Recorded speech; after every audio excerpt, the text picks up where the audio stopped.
প্রিয় দর্শক, জীবনটা সব সময় সহজ নয়। কখনো মন ভেঙে যায়, দুশ্চিন্তা ঘিরে ধরে। ঠিক তখনই একটা ছোট জিকির, আল্লাহর এক নাম, বদলে দিতে পারে পুরো জীবনকে। আজ জেনে নিন, ইয়া জাল জালালি ওয়াল ইকরাম। এই জিকির টানা 7 দিন পড়লে জীবনে কি কি আশ্চর্য পরিবর্তন আসবে। 1. অন্তরের প্রশান্তি। এই নামের মধ্যে রয়েছে জালাল, অর্থাৎ মহিমা ও মর্যাদা। যে ব্যক্তি এই জিকির সকালে ও রাতে 100 বার করে পড়ে, আল্লাহ তার অন্তরে এক বিশেষ শান্তি দান করেন।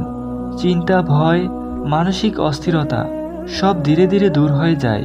আল্লাহর স্মরণেই অন্তর প্রশান্ত হয়। 2. রিজিকে বরকত। এই নাম উচ্চারণ করলে রিজিকের দরজা খুলে যায়। জীবনে অদেখা সুযোগ আসে, হালাল উপার্জনে বরকত পড়ে, আর যা আছে তাতেই সন্তুষ্টি আসে।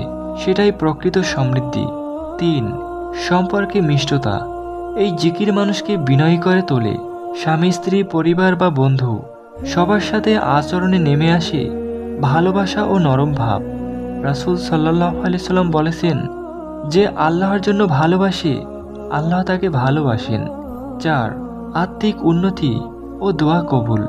টানা 7 দিন যদি মন থেকে এই নাম পড়া হয়, আল্লাহ বান্দার হৃদয়কে পরিশুদ্ধ করে দেন। দোয়া দ্রুত কবুলের রাস্তা খুলে যায়। রাতের নীরব মুহূর্তে এই জিকির করলে এমন প্রশান্তি মেলে যা কথায় প্রকাশ করা যায় না। আপনি চাইলে আজ রাত থেকে শুরু করতে পারেন। প্রতিদিন 100 বার করে বলুন, ইয়া জাল জালালি ওয়াল ইকরাম। বিশ্বাস রাখুন, 7 দিন পর আপনি নিজেই অনুভব করবেন জীবন বদলাতে শুরু করেছে।